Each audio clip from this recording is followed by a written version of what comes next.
and bred in Menenberg in Cape Town, Oh. grew up there.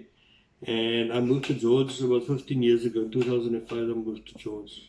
Okay. Yeah. And sir is part of an NPO, or you the founder of the NPO? I'm the founder of the NPO People Against Substance Abuse, which was started was actually birthed in 2006. Oh, wow. And we were registered in 2009 with the Department of Social Development. Okay. So we're just going to ask a few questions of what you guys are actually doing in the community and how you help the community and what is substance abuse and how can we know when someone is using substance abuse. So the first question is actually, what exactly is substance abuse? And are there certain substance abuse that needs more attention than the other one? Okay. Well, substance abuse is the reason why we made the name Substance of People Against Substance Abuse is because there's a variety of substances that can be abused. It's not just your hardcore drugs. If you go to America, you don't hear about a chemist, you hear about a drugstore. Okay, so we call the legal drugs, like your medication and stuff, we call them Prescribed. not prescription drugs, we call them psychotropic drugs. Okay. Right? That is your legal drugs, over-the-counter medication and stuff like that. But you're going to get addicted to anything, right? I always say the definition of a drug is if you take something and it changes your mood, it alters your brain, it alters your mood, then it can potentially be a drug. Okay. So like if you get up in the morning and you can't function without a cup of coffee, caffeine is probably your drug. I feel so guilty right now. I wouldn't say some drugs or some substances require more attention than others, because addiction is addiction. Okay. And if you get addicted to something, it can potentially take over your life, depending on. Look, substances affect people differently as well. There's a lot of things that play a role in how you get addicted, or who's more prone to get addicted. Yes. Because there's family bloodlines, and then there's obviously also your weight, what you look like. Well, not what you look like, but your body weight.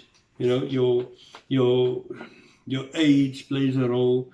All those type of things. Your self-image, how you see yourself. Those are all things that plays a role whether you're going to get addicted or not. So some people, they experiment without getting addicted because maybe they don't like the feeling. I can remember my very first time. I didn't like the feeling when I took a hit on a cigarette. I didn't like the feeling of not being in control, because I felt like I was lifted off the earth. But I didn't like the feeling, but I went back to it. I went back to it the next day, and that's how I got addicted. It started, for me, it started with a cigarette. For other people, it starts with hardcore drugs. For other people, it starts with dacha. But everybody is different. Yes. But like I say, there's not one drug that requires more attention than the other, because addiction is addiction. So what substance is mostly abused in the George communities? Well, it depends on where you look at. Okay. The target market that we work with is from 12 years old. But you get kids. We've seen kids in 9 years old already smoking dacha. We've seen that already in the community. Wow. But normally from 12 years old, because that's where they start developing into teenagers. It can be a very confusing time for them. And if they don't understand what's actually happening, then it's easier. I mean, that time it affects the choices. But our target market is normally from 12 years old. And like I said, depending on where you're looking, you also get people, older people. The adults they also get addicted to drugs. Some people they can't function under pressure.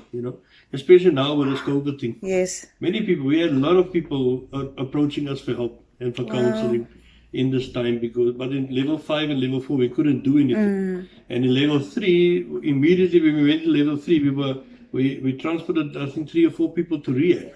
Wow. That we helped to get into rehab, because they got addicted to these substances because they're trying to cope. So like I say, normally it starts from about 12 years old, but it can start later as well. But it depends. So which ages are mostly affected? If we look at the age group now, where is it mostly? Between 12 and 18. So 12 and 18 is the huge target market of substance abuse. Yes. What are the causes that those age groups are mostly targeted to substance abuse? Okay, we've got a program called Bound. Okay. Right? That's our life skills program, and in that program we address all these issues. Okay. Right? There's a lot of reasons, why, but the 6 biggest reasons, and these are reasons that actually kids those ages gave us. Oh, wow. Right? Number one is society, right? The society you live in. You look around and everybody's like, do what you want to. Human rights and children's rights, I think, is the biggest culprits, because now you give kids these rights, and they don't have... your parents are not allowed to give you hiding. But they don't tell you what is your responsibility. It's your responsibility to respect your parents, and respect elders and stuff, and respect the rules. But they live as if there's no rules. They live as if that's my life. So society plays the biggest role, right? And then the second one is your self-image, the way you see yourself and how you accept yourself. That plays a role in the choices you make. True. Right? Because many young people want to fit in. They want to become part of a peer group. pressure. Peer pressure is the third one. Peer pressure is probably the biggest one. Oh. Because and it's not only young people, older people as well. Because if you go to a braai and everybody is drinking, you feel sort of left out. So you might, take a drink just to fit in, so that you don't stand out. But we always tell kids that you were never made to fit in anyway. Because you'll never be happy. Even if you fit in, you'll never be happy, because you will be striving for the next thing to gain acceptance. And that's how you go in deeper into this thing. So we have society, we have your self-image, you have peer pressure. Then we have your reality, your circumstances. The circumstances, many people use drugs to escape their circumstances. And then eventually, when you for that moment that you use that drug, you feel like you are out of your circumstances. But when the effect wears off, you're still in the same circumstances. Reality, it's again. So the reality is still there. You need to deal with it. That's the best way to get over it, is to deal with it, right? Then we have rebelliousness. Many young people just get into drugs because they want to prove a point. It's my life, I can do what I want to.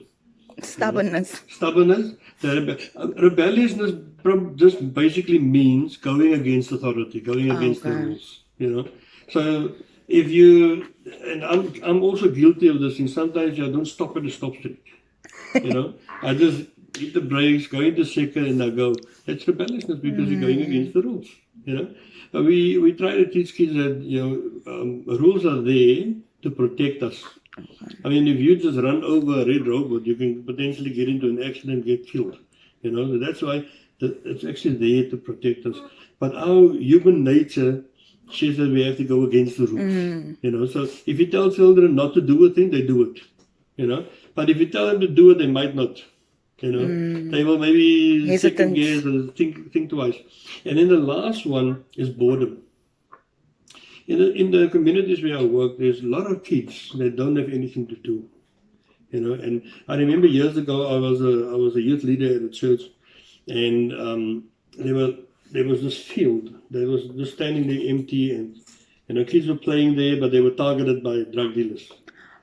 So I went to the authorities and I asked, can I get this piece of land and do something with it? And they gave it to me. But then in this community, the very same kids who are being targeted, their parents are unemployed. So I said, listen, why don't we tackle this thing together as a community? You get involved, because now you're taking ownership. And obviously, if you take ownership, you have blood, sweat, and tears running into that place. You're gonna protect that place. If somebody wants to vandalize it, or drug dealers want to come, you're gonna stand up. That was the whole idea. But people don't want to stand up. So I tried to get the people involved. They didn't want to. Because now when people they say now our children have nothing to do. But the thing is, there's so many things to do.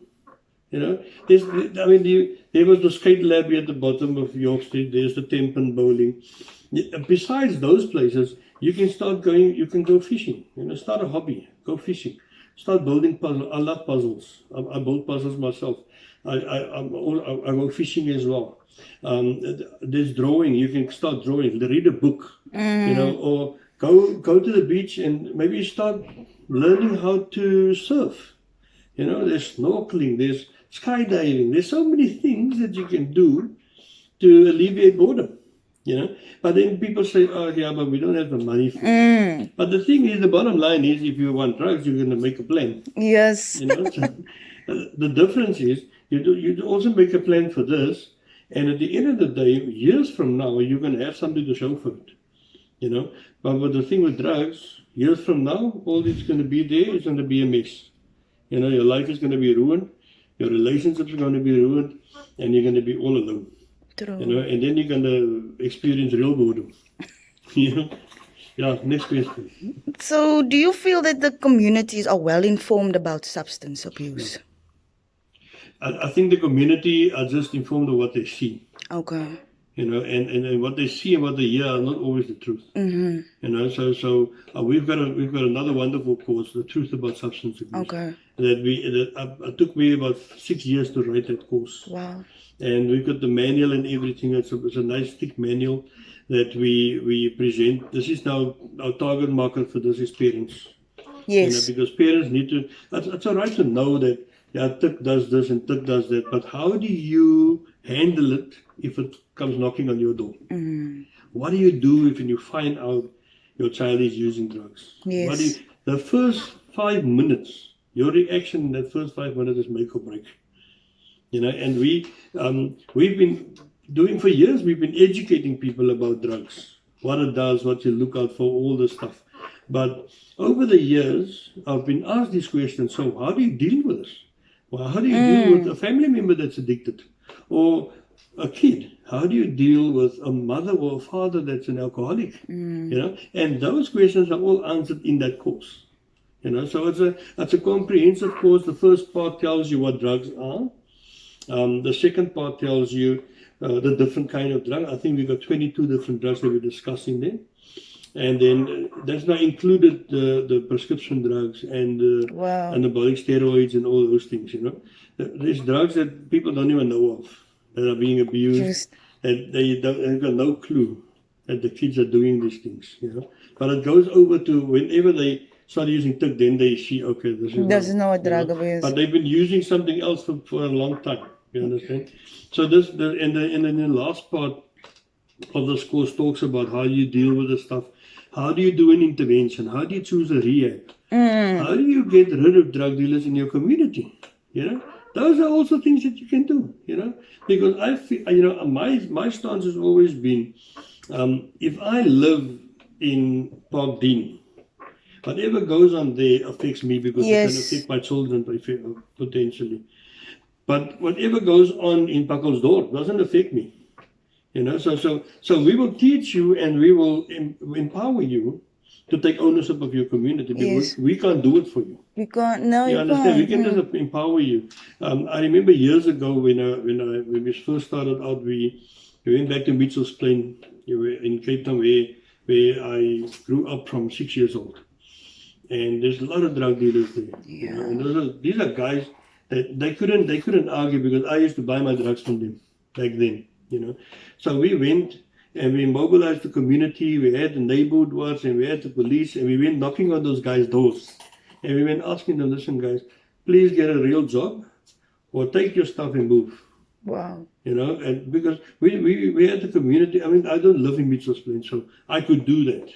Because they're not going to put a target on my back. You understand? So we mobilized the community and the neighborhood watch, and a march is fine. But go and face these guys and tell them, listen, you're ruining our kids' lives. Yes. Get out. Take ownership. And where my parents lived, 2 doors away from them was a drug dealer. We grew up together. And they would every Friday night, take these buckets and they stab it full of holes, and they make a galley fire.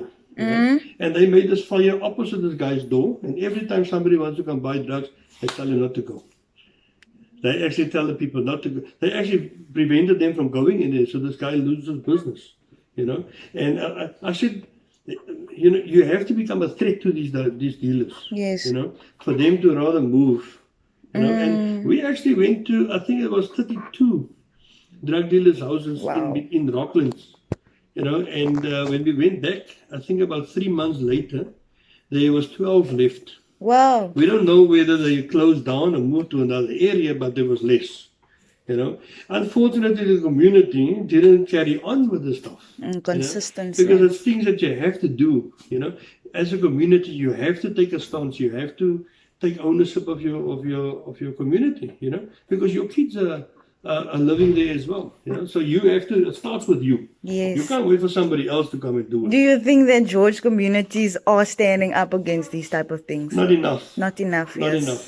Not enough. I mean, the Rosemore, the people did this march and this thing, but that's not enough. You have to go to these guys, you know, but the people are scared. You know, and a lot of times, this is what happens a lot of times. I remember when we, a couple of years ago, we went to Houtpay, Cape Town. Somebody contacted us from the police and said, listen, can you guys come and do something here? So we went there. We spoke at the schools. And then we spoke in the community. We wanted to get the community together to do a demonstration. And the people plainly said, sorry, we can't, because these guys, they are actually supporting us. You know, they're buying us groceries, they're buying us clothes, they're buying the kids' clothes, but they're using the kids as runners. And it doesn't happen in Cape Town only, it happens in George as well. Yes. We've seen it in George as well, where people won't supply information to the police about a drug dealer, because they are actually being supported financially.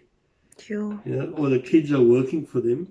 The kids are the runners, they hide the things, because they know the kids are not going to get locked up. You know, so they're very clever, so they're being used. And obviously, yes, poverty is a real problem, it is there, and people will basically do anything just to survive, even if they have to support the drug dealer. You know, a lot of the shops, the Nigerian shops, a lot of those people are drug dealers. You know, and many times I've had calls from people, Rosemore, Park Dean, Borgets, where they say, but this guy he's got a shop, but he's selling drugs. So I say, well, stop buying your bread from him. Yeah. You know, stop buying it, because you're enabling him to sell drugs to your children, because you're supporting him, you're keeping him there. You know, so if his business doesn't make money, he's got to go. Drugs doesn't make money. Yeah. So I always say, if you take away the demand, the problem will go away. You know, but if there's a demand, there's only going to be more people, more drug dealers coming. You know, because there's a big demand. There's a market for it. So if you take the market away, how do we take the market away? We educate people. That's the best way. You educate them. You can't make their choices for them. But you have to educate them, and you have to empower them to make the best choices, not just for now, for their futures. But do you think that George's people are willing to be educated, especially the elder people? No.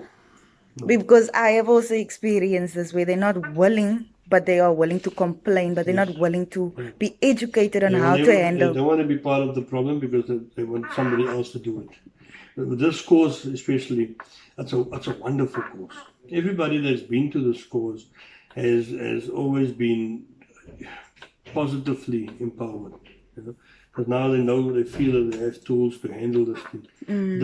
This course is designed for you to see from far when this problem is coming. Yes. And then take action, you know, before it's too late. Because it's better to, like they say, you know, there's a saying that goes, it's better to raise strong children than to repair broken men. Yes. You know, because when they're there already, I mean, if you look at the rehab problem, we don't have good rehabs around here, and you have state rehabs. People don't have money for rehab. But the fact of the matter is, you send your child to a 3-month rehab, they come back, they relapse again.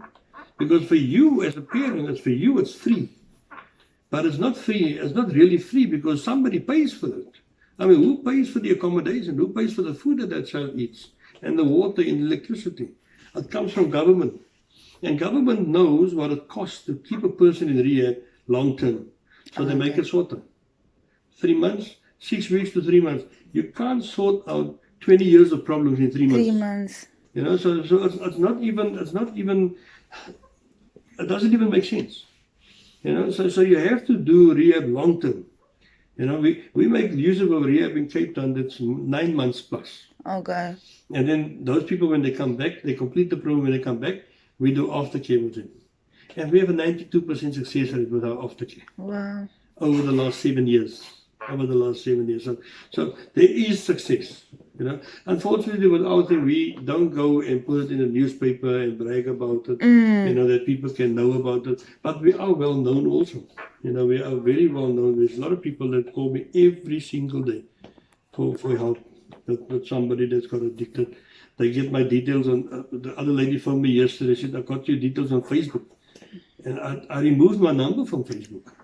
But she still got my number because she goes on Jodita's and some and they ask a question there and everybody says call Freddie.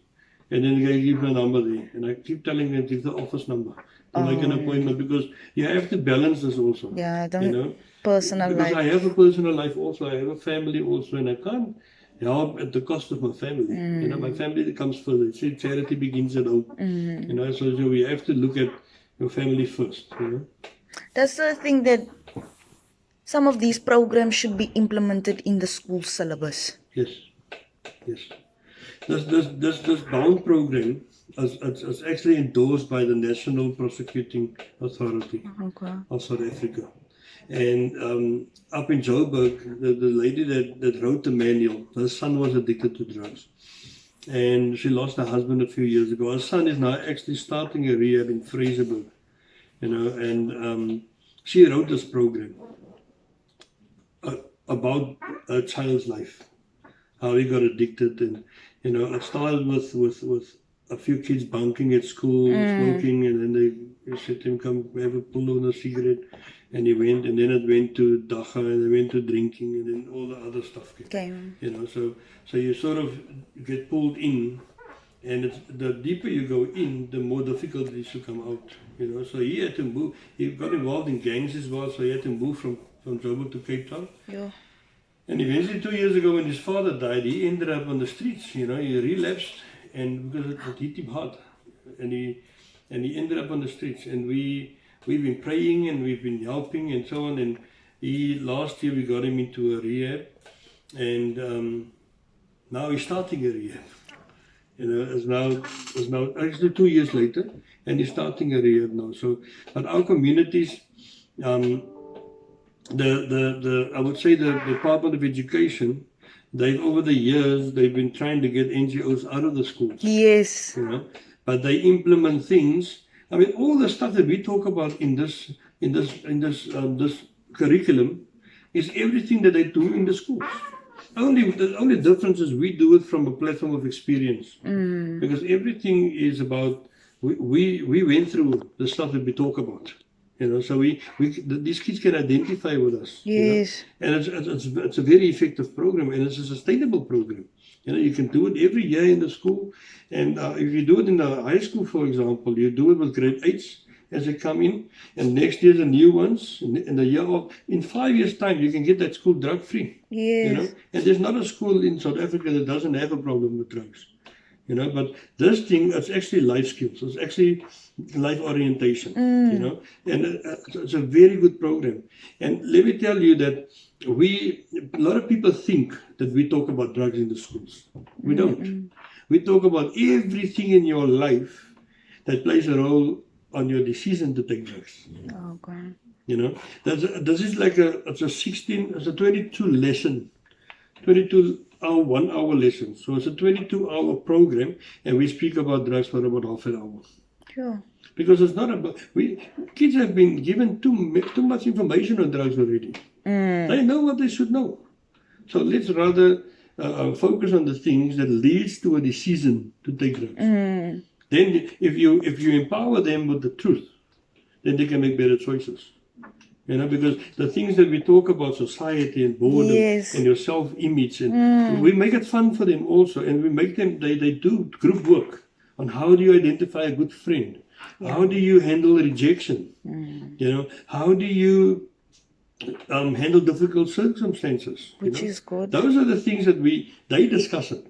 I ask the question, they discuss it, and we break them up in groups. And let's say it's 4 in a group, and everybody in the group has to give a point. So there have to be 4 points. And those things, we have them put up in the classroom, so they can see what they wrote. This is what you wrote. So You must follow your own advice. You know, so it's there always for them to implement. That's good. You know, so it's a very, not every school allows us to do it. You know, there is the time factor and all that. So what we've done is, instead of 20 lessons, because it's going to take a long time, so what we do is we tell them, give us a grade 7 class for 3 days. Right? And we go in from 8 o'clock in the morning, 2 o'clock in the afternoon. They get their breaks and everything. And we do that whole program in 3 days. Wow. And it's amazing how you can see a child's thinking change in 3 days. You know, their behavior change as well, because it's not just about the drug thing, it's about this respecting authority, respecting your teachers, you know. Their behavior in the school changes, you know.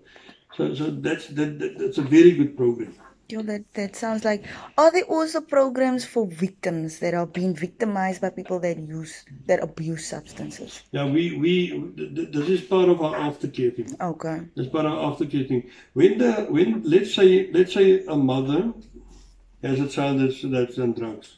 So everybody in the house, in the family, they are all victims, right? Because of the anger outburst and stuff like that, and he steals, and everybody must lock their cupboards and lock their things and so on, you know.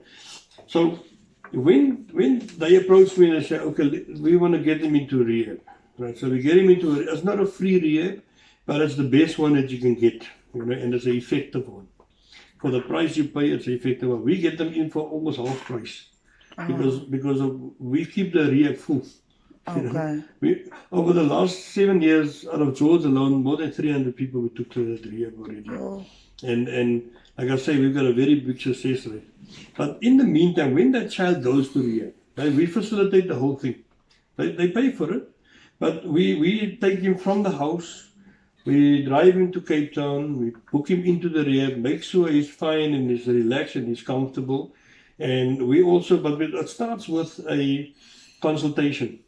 The mother brings the child, we say, okay, why did you start? Where did you start? You know, try to get to the root of the problem. Many times it's fatherlessness. 90% fatherlessness. Wow. Fathers that are not involved in the kid's life, doesn't tell the kid, I'm proud of you. That happened to me. I got 3 brothers and we all ended up in drugs. All 4 of us. Wow. You know, so because of a very good father, but absent.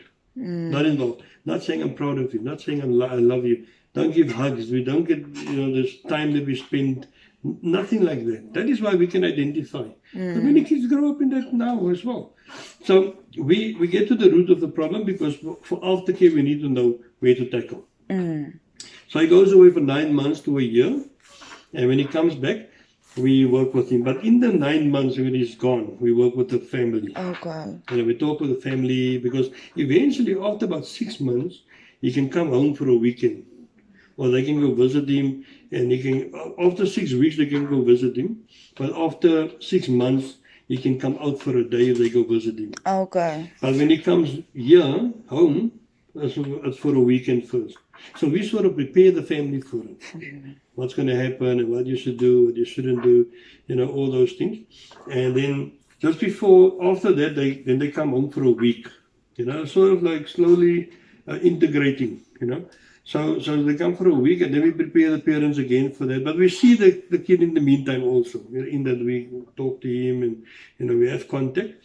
And then eventually, before he comes home, we work on an exit plan.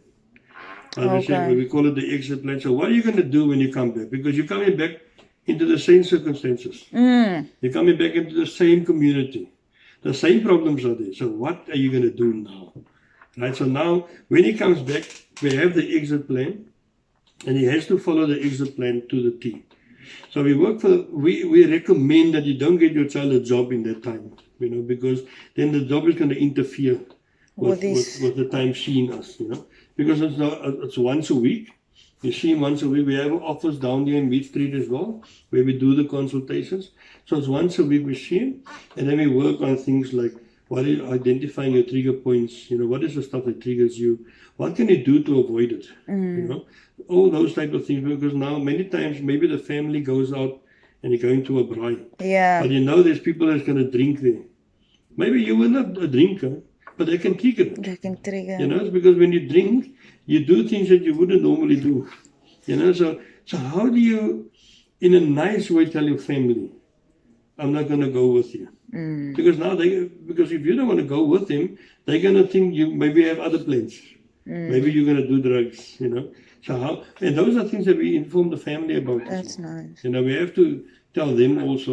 And also many times when there's families where they have wine in their homes, they enjoy a white wine or a red wine with their food.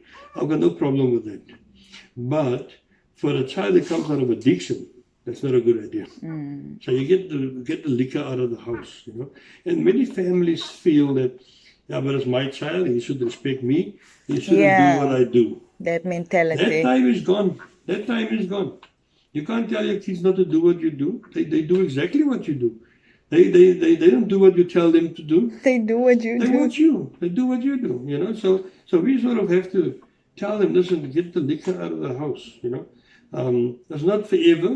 But if you do enjoy a glass of white wine, make sure the child is not there.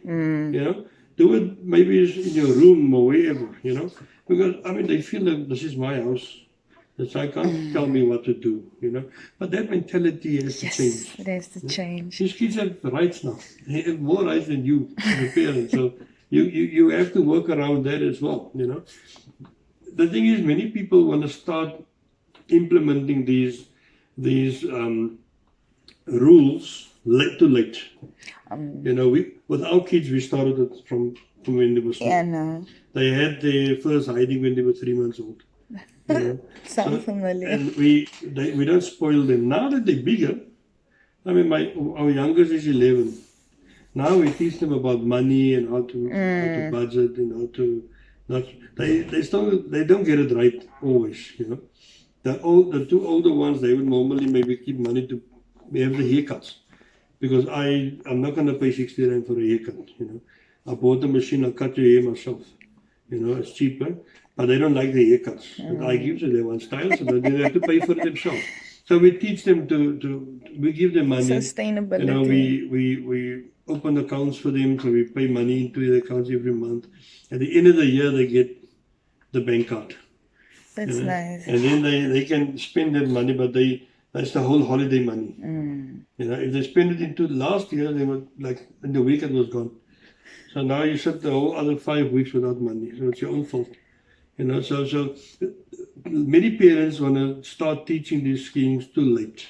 We started when they were small, because I didn't want my kids to experience what I went through. So what I do is I tell them, we're proud of you. We sit together and we have supper together around the table. We pray for the food, and then we start telling each other about the day. We have those discussions. We tell them, proud of you, love you. We kiss our children. We hug them. That's nice. I think some parents also think that materialistic things can replace those small little caring things. Yeah. Many parents, they give the kids money. And then they think it's over. And that's because they don't want to deal with the kids. They don't know how to deal with the kids, especially if they never had it. Because this is something that goes back into generations, It's a generational my curse. dad didn't know how to be a dad because he never had one. He didn't have a father. So he had a stepfather, but they didn't have a relationship. His mom died never telling him who his father was. So even his sisters also, they don't know their father. And their stepfather died a few months ago. Sure.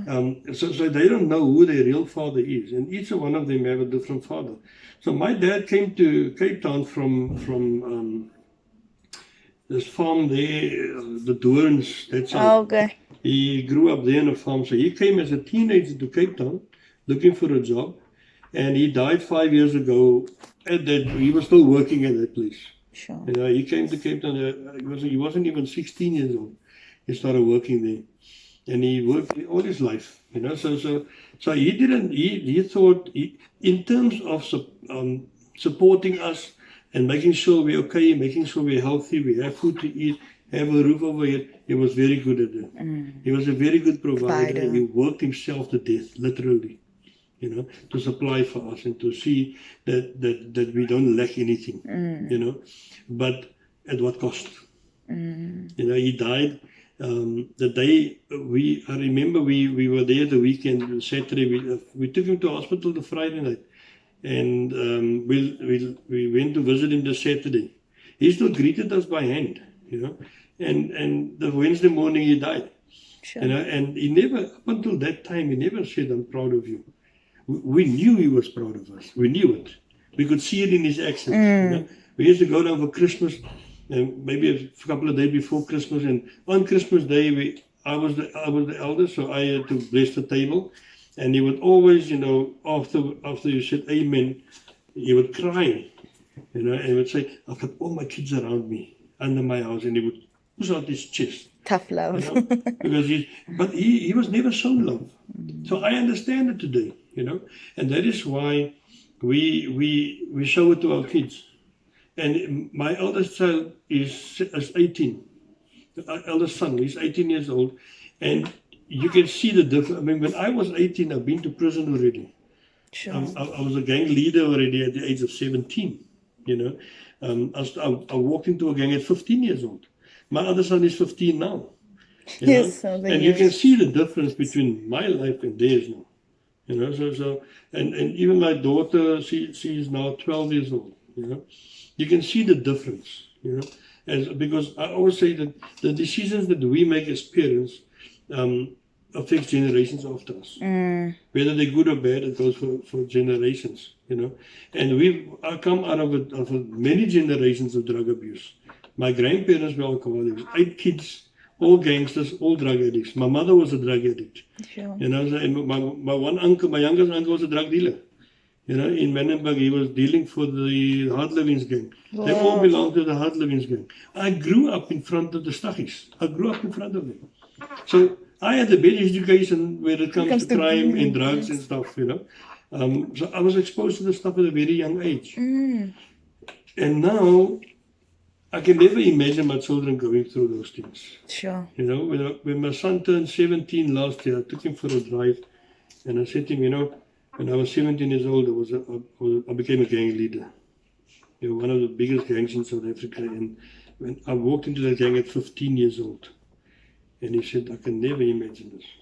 I can never imagine it. Seeing so now. So it's all about, where I don't forget where I come from. Although my family, my 2 brothers are staying here, just as my wife is also from Mitchell's Plain, but all our families are staying in Cape Town. And some of them, they actually say it, that you forget where you come from. And I say, no, I can't. I keep reminding myself where I'm coming from because I never want to go back. Because you always, this is how life works, you strive for better. You strive for better always, And the decisions that you make as a parent will affect your children and their children. Because if you make the good decisions and they see the benefit of it, they reap all the benefits. We went through all the rubbish and all the hurt, and we dealt with all those things so that they don't have to. But if all the things that I did, I've got 2 older daughters as well. The one is turning 30 now in a couple of weeks' time, and the other one is 26. The one's getting married in November, the other one got married last year. And they both got a child. And I had no control over that because the one was taken away from me when she was 6 months old. I wasn't allowed to see her. Got a court order, and that's because of my lifestyle. And so I don't blame them, but you wonder, for 21 and a half years, I wondered, is she okay? Sure. Did she also become a drug addict? Did she finish school? Does she have a child? Maybe she became a prostitute, And 21 and a half years later, that's now 7 years ago, I looked her up on Facebook. And then called her mom, contacted her mom. The mom said, call her. And then we started having a relationship. And now we have a good relationship, The other one, I walked out of her life when she was 1 year old. And I came back when she was 6. So I went through all the stuff, So I made all the bad decisions. I always say to them, I had, the 13-year-old talk about sex and all the stuff, I had it. My mom tried and failed miserably. Not even my dad, my mom did it. And she failed miserably. And I just said to her, look, allow me to make my own decisions. That's the way I'm going to learn. And she said, okay, fine, you know. And then I had it with my daughter when she was 13, and she said exactly the same thing. And I said to her, there's no mistakes that you can make that I haven't made yet. So that's actually the stupidest thing that you can say. Rather learn from other people's mistakes, because then you avoid all the bad choices and you avoid all the consequences of those choices. It's not just the bad it's the hurt that goes along with it. That some of those things scars you for life, you know. And so you can avoid all those things if you just listen to what I'm saying to you, you know. And she said, no, I'm going to make my own choices. There, she ended up with not a good life.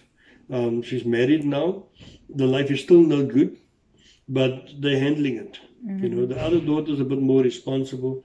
And then I had the talk with my 18-year-old son, and he said exactly the same thing. And I told him exactly the thing that I told them, and he said, okay, I'm going to take your advice. And he hasn't even touched a cigarette or anything like that. You know, he chooses his friends wisely, because that's things that we teach him. You know, he went through our bound program many times. Every time we used to do holiday programs, and then every time when I do that holiday program, he has to sit in. You know, every time he goes through the manual and the whole talk again. You know, but it's always different. You know, because your audience is always different, so you adapt to your audience. Yes. So he always hears different versions of things in my life, happenings in my life, because I have to not adapt, but I have to sort of communicate with those kids on their level. You know, so he hears it from different sides. The other son, the 15-year-old one, he was in foster care since he was a baby, and we started a custody battle in 2009, and in 2015 I gave up. And then last year, November, he started making contact with me on Facebook. We started chatting. He came to visit in December. And March, when we went to go fetch him for the holidays, they said, well, we're placing him in your care now. You got him permanently now. So he went to the bond program now. When I did it in there, you can see Bethesda, the 24th of August to the 26th in Bethesda. So he attended that session. And it did a world of good to him. He heard about things he never heard about, he never knew about. You know, and he got to know a little bit more about my life as well. Because I share my story in the program, I share my story as well. Yo. So what does the think now? What are the solutions towards tackling these things now in our communities? We have to start taking action. You know, we have to stop being scared and take action. You know, I always say, when I was a gangster, you know, the gangster is always, when he wants to rob somebody, he's more scared of you. You know, but obviously you act. You know, you're not going to show a person that you're scared or that you're nervous to rob him, because you never know if that person's got a weapon. You can have a knife, maybe that person's got a gun, you know, so you're nervous. And it's the same thing with these drug dealers. These people are business people. They're business people. I mean, they see it as a business. And if they don't get business, they don't get money. If they don't get money, they have to go. You know, but we have to start educating people more. You know, on a bigger scale. The problem we have, however, especially with the program for the parents, is that they don't want to pay for something like that. We can't do it for free because we have to print the manuals. The manuals cost money. You know, if we do it on a big scale, we get a lower price. Yeah. But the manual costs about 150 rand. It's not even that much. It's not even that much. It's not even, you know, it's funny that I get a lot of people. I remember the first time. The reason why we've got a monthly booklet that we distribute as well between George and Mossel Bay. And that monthly booklet was created in 2019. When a mom came to me and said to me, my child is using drugs. I just found out. And I said, but how did you not see the warning signs? She said, because I don't know what they are. So back then I got a hall. We invited 1,000 parents and 3 people showed up. I'm not even surprised. 3 people showed up. And I think the sickness among our people is that we don't want to go to the place. We don't want to pay for it. We want to get it for free.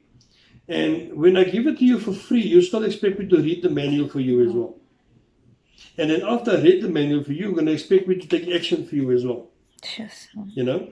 So, a couple of years ago when I started this program the first time, we invited a lot of parents. We had it on Heartbeat FM, we had it on Eden FM, we had it in the newspaper, we had it on Facebook. On Facebook alone, we saw 180,000 hits on the ad for this thing. But we had 15 people that came. Oh my word. 15 people that came, you know. So some people have valid reasons, like they work on a Saturday, because we try and do it on a Saturday. It's a 4-day course. It's a 4-day course, but we condense it in a Saturday morning from 9 o'clock till about 3 o'clock in the afternoon. I also sacrifice my time, you know, it's time away from my family. But for me, it's important to educate our community. So now people don't want to come, you know. So we actually said from next year we're going to try and approach the municipality. We've signed a memorandum of understanding with the municipality, so they're going to help us mobilize the community, get to the community. They're going to make the premises available to us so that we can reach the community. If we can, we spoke to the guy at the library as well, the manager, and he said the venue is available. We can have it for free. But how do we transport the people? You know, because many are going to say now we don't have transport. They always have An these excuse. always excuses. But if they want something done that benefits them, they're going to make a plan. You know. But when it comes to drugs, They first there. they don't want to make a plan. They rather make excuses. You know, sometimes it's because they don't see any hope anymore. Some people don't see any hope. Some people don't see Any changes. There's no difference. And then they say, So what I'm gonna do? Then they see police busted guys. I saw this morning, I read on Facebook, 820,000 rand worth of drugs was confiscated. But this is in Durban. And then somebody says, yeah, but how long is it gonna last? Because these guys are going to be back on the street. People don't have any confidence in our justice system anymore. I don't either. But that's the reality. You know, it is like that. At the end of the day, it's not because of the justice system. It's not the police's fault. It's our fault because we are not taking action. We are not taking our communities. We're taking control of our communities. We stayed in Delaware Park up until last year. And I always said, if a drug dealer moves into my street, I will make his life hell. He will replace his windows every day until he moves out. You know, because that's my community. You know, so we moved to Lavalia last year, and last week we moved to Park Dean. These are areas that we don't really want to be in, but because of circumstances and things that happened, the house was sold there, the house was sold here. So now we moved into this house. It's much smaller than what we used to. But I always say there's a reason why God allows these things, you know, to happen. And when I looked the second or third day, when I looked on the corner, the guys were already sitting with their ocker pipe. There's children hanging out on the field there.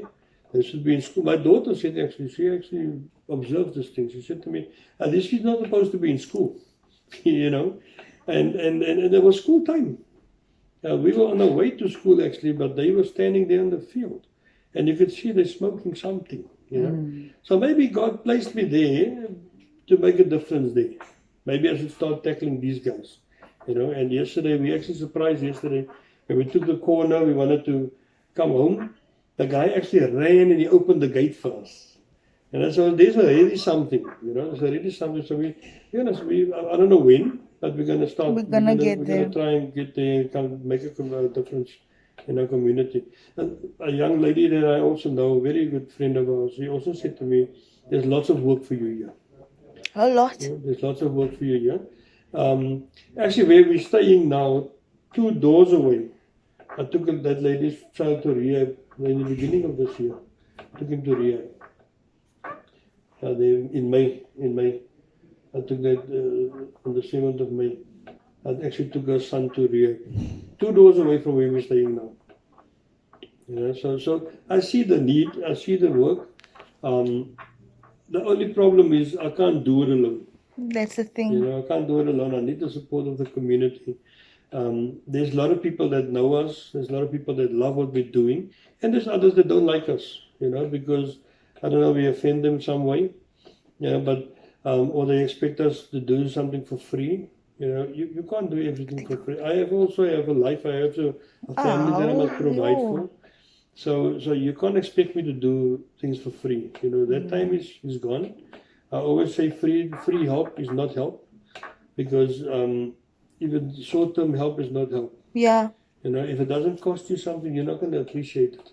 Or it won't be effective enough. Yeah. And where can people get hold of you, sir? Okay. And your MPO?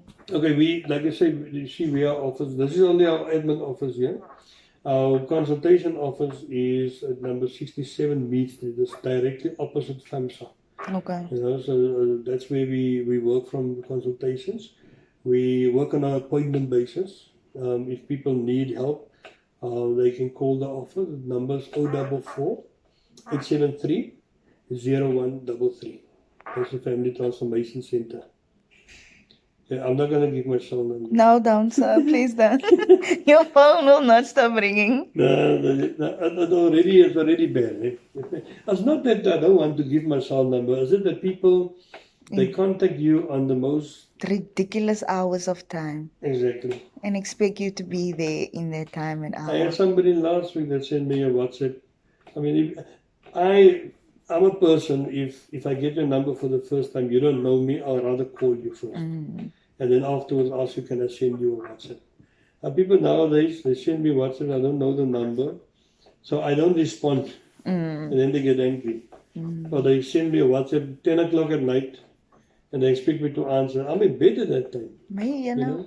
So in the morning, then I reply. And then they're angry with me, because I didn't reply last night. I've got a life, and even on weekends also, they will expect you to be there on weekends. Weekends is my family time. So you can't be there 24/7. I used to do it when we started out. I used to do it, and I learned from it. That you burn yourself out. If I'm burnt out, I'm not going to be of any benefit to anybody that I'm going to help. So I need my time. I need to balance. I have to have balance in my life, and that is why we do things like that. You make an appointment. You call the number. They will tell you where they are. They will give you a time. Unfortunately, I'm only there once a week on a Friday, because during the week I'm in the schools, I'm in the rest of the community, and that is the day that we set aside to deal with all the consultations. Thank you so much, sir, and thank you for the work you're doing in the communities. Thank you. I hope they will start now standing up and do it I with hope you. so too. I hope so too. Let's not believe and hope so. Yeah. Thank you. Thank you. Just strive for balance in life. Go find that balance in life. No need for violence in life. Celebrate your talents in life.